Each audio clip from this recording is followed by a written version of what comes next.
It's possible that they were just mistaken about his death. If he didn't really die on the cross, he just passed out or he was just unconscious, then we have a resuscitation, but not necessarily a resurrection.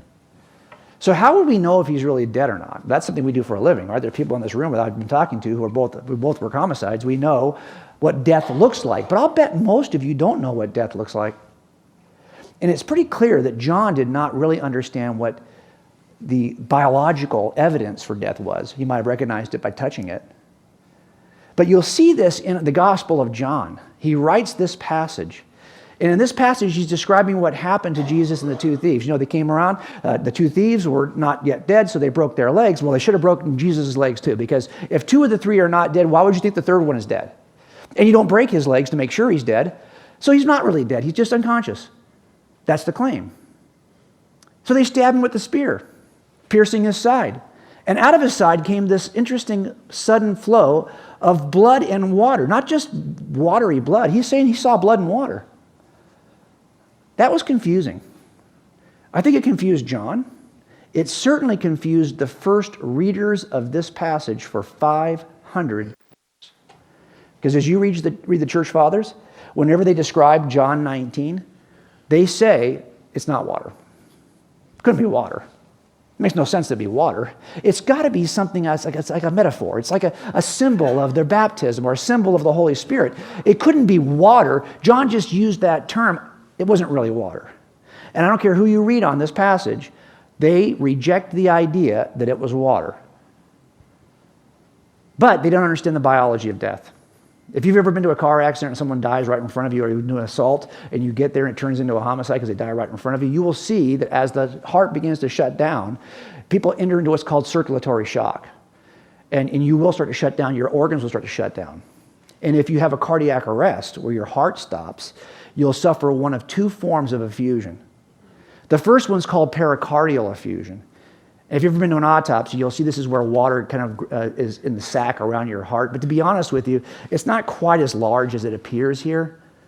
And if you go to you could stab that area, it won't look like water and blood. It'll look like blood because the heart is a rich source of blood.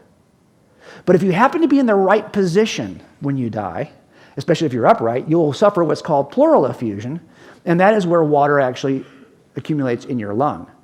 And if you stab that chest cavity, you'll see a separation of water and blood. But that means you've already suffered cardiac arrest. There's actually hidden science in the Gospel of John that demonstrates that Jesus is dead. And nobody knew it in the first 500 years of the church because biological sciences had not yet caught up with the author named John.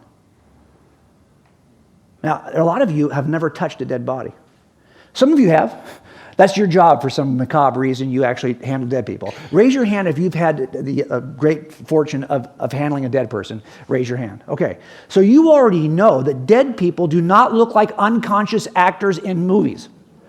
They don't. You can tell a dead person from across the room. Why? Because something called the mortis triad. I want to teach it to you. I'm going to take you to Los Angeles County Coroner's Office. It's on North Mission Road off the 5 freeway. Are you in Los Angeles County? So you've been here before.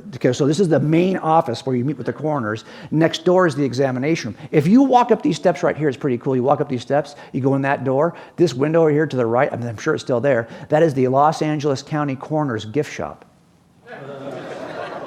It's called Skeletons in the Closet. I have a bunch of stuff from this place. You can get shirts like this one that says, "Our bodies of work speak for themselves." You can get a mouse pad that says, "We're dying for your business." Yeah, it's pretty macabre, right? Next door, there's a big white building, and in the basement of that white building are the examination rooms. Now look, if you're a homicide detective assigned a homicide in Los Angeles County, you have to be present for the autopsy of the victim because the coroner is not going to testify at the prelim. You're going to testify at the prelim for the coroner, therefore you have to see whatever he sees. So we get to go to a lot of autopsies. And I just have one suit that I use for autopsies because it's nasty. Because when I started in 1988, this was not a metal table. This was a wood table. Yeah, that's right. There's a reason why it's got grooves as a metal table, why there's an actual grate down here, because you can wash all the blood off these tables. And at 50 to 60 autopsies a day in this room, this is a nasty, bloody, stinky room. It smells so bad, I can't even tell you. And there's actually a sign on the wall behind this thing over here. I'm sure it's still there. It says, no eating in the examination room. Like someone's going to eat in here, okay? But something inconvenient happens when your heart stops pushing warm blood.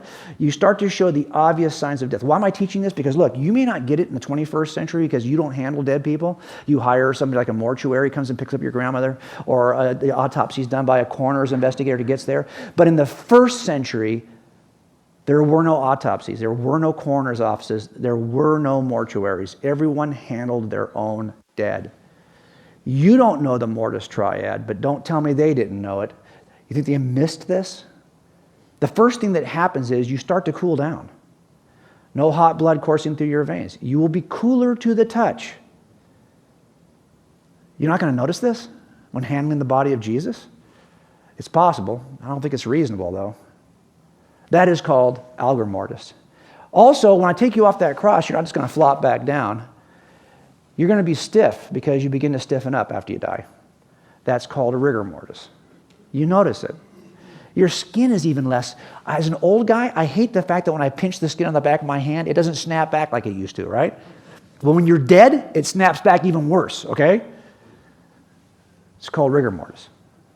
But the big giveaway is that when you die and your heart stops pushing blood, gravity begins to draw blood. And that means if you die on your back and I roll you over, you'll be discolored on your back.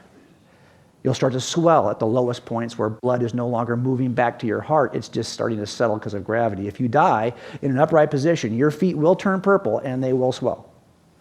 That is called liver mortis. This is the mortis triad. Hey, it's possible that these first century experts in death missed it. I think it's just because we don't understand it that we think they would miss it. Trust me, they're not going to miss it. It's not reasonable.